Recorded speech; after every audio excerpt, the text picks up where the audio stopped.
Hey there, my stamping friends. This is Renee Novak at blessedbycards.com. I'm an independent Stampin' Up! Demonstrator in the United States, and I'm here today to share with you this cute little Valentine's box that I created. Now, I first saw this box in a much larger size on May, and I will put her link in the description below so you can see that larger size. But this one I created making it smaller because I wanted to create as many boxes as I could from one sheet of cardstock. So the first thing you're going to need is an 8.5 by 11 sheet of cardstock, and you're going to be able to make 4 boxes from that sheet of cardstock. So you're going to cut down that into a piece that measures 4 by 5. And all of the measurements and all of the scoring and all the information will be available in a free PDF download on my blog at blessedbycards.com. So you can write it down if you want, or you can just simply download the instructions. So start with a 4 by 5 piece of whatever color your card box wants to be. I chose red for Valentine's Day, and you're going to want to score that in different spaces. So on the 4-inch side, you want to score at 1 1/4 and 1 1/4 on both sides. And then you want to rotate it to landscape position, and you want to score at 1 1/4 and 3 3/4. And then what you're going to do is you're simply going to take your paper snips and you're going to cut up on the opposite side. So you're going to cut these two, and then you're going to rotate it to the opposite side, and you're going to cut up here, leaving the ends of the box uncut. And then you can come back in and miter the corners to give you, a better fit for your box. So just take a little snip off of those. And then what you're going to want to do is you're going to want to fold on those score lines to get yourself a box. So just simply take your bone folder and fold up on those score lines. And how we do it is wherever the raised part is where you fold towards. That gives you a nice crisp fold, and that way you won't tear your cardstock. It won't tear at all. It's just folded right on there with the grain of the paper. And so you just want to fold those little flaps in.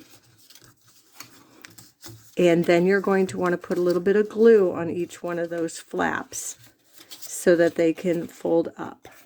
So I like to use Tombow glue because it's just quick and easy, and you can get a good seal, and your box is not going to come apart after you give it to someone. And so you just fold those up and create it into a box. You can also miter the other edges so that your box is perfectly straight on the edge. I'm just doing this for the video purposes, but if you mitered both sides of those tabs, then you wouldn't have this little piece that comes up here. Then you're going to want to fill it with your candies. I chose to use Starburst in mine. You could put Reese's Peanut Butter Cups, whatever you want in there. And then for the lid, this is the box, and then for your lid, you're going to take a piece of Designer Series paper that measures 2.5 by 6. And you're going to score that at 3/4 of an inch on each corner. Now when you're scoring, keep in mind that if you're scoring on this side, it will be the side that shows. So whatever side you're scoring on will be the side that shows, because that way you can fold on that raised end. So you're going to score on both sides. Use your bone folder to get a nice crisp little end. Then another piece you're going to need is a 1.5 by 2.5, and this is for the bottom of the box. Now this already has a bottom, but it's just easier for me to put the lid on. So what you're going to want to do is you're going to want to put glue on the opposite side that you want to show, and then you're going to stick this in there and seal it down. Then you're going to bring the other piece in, and you're going to seal it right on top of here.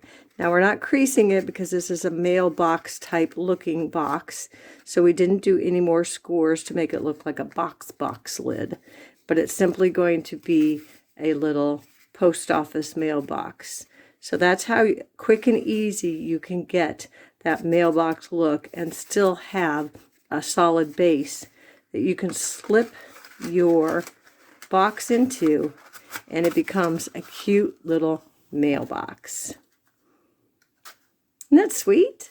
Now to create the little flag portion, I took a strip that measures 5.5 by 1/4, and I simply folded it in half, put a little glue on there just to give it a little more stability when you're putting it on for your flag. And then you just take whatever your heart desires. In my case, it was hearts, but you might be doing flowers for your little flag, or you might want to make and create a real flag for your mailbox. I simply stamped a greeting that says, "Hi there, Valentine," punched it out and put it on the front of my box. And that is how simple and easy this sweet little box comes together. So again, you can do any kinds of designs. I did different designer series paper, whatever you have on hand, anything you want to do, fill it up with the kind of candies you want, and you can create a really sweet Valentine for either a coworker or a boss or a friend, neighbor, someone in a nursing home. Just create something and bless somebody today. So that's all I have for today. This is my Make It Monday tutorial. If you enjoyed this video, give me a thumbs up. Be sure to hop over to my blog at blessedbycards.com and download your free PDF of instructions on how to cut and create this project today. Thanks for watching. Until next time, be blessed.